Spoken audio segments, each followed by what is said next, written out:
कराची के इलाके डिफेंस में पुलिस और विफाकी हसास इदारे ने मुश्तरका कार्रवाई की है। बिल्डर और प्रॉपर्टी डीलर से 3 करोड़ भत्ता तलब करने वाले मुलजिम को गिरफ्तार कर लिया गया। पुलिस के मुताबिक गिरफ्तार मुलजिम एहतिशाम मुद्दई के बेटे का दोस्त निकला।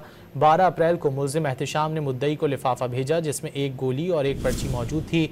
भत्ताखोर लिफाफा देने खुद DHA गया और शनाख्त छुपाने के लिए मास्क, चश्मा और टोपी पहन कर गया। 16 अप्रैल को मुलजिम ने इंटरनेशनल नंबर से व्हाट्सएप कॉल की और 3 करोड़ रुपए का मुतालबा किया। गिरफ्तार मुलजिम से भत्ताखोरी में इस्तेमाल किया गया मोबाइल फ़ोन, इंटरनेशनल सिम और असलहा बरामद किया गया।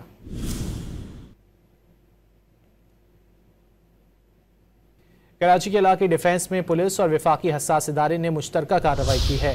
बिल्डर और प्रॉपर्टी डीलर से 3 करोड़ भत्ता तलब करने वाले मुलजिम को गिरफ्तार कर लिया गया। पुलिस के मुताबिक गिरफ्तार मुलजिम एहतिशाम मुद्दई के बेटे का दोस्त निकला।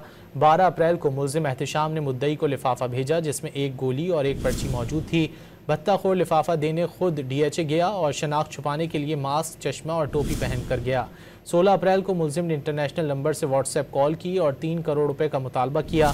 गिरफ्तार मुलजिम से भत्ताखोरी में इस्तेमाल किया गया मोबाइल फ़ोन, इंटरनेशनल सिम और असलहा बरामद किया गया।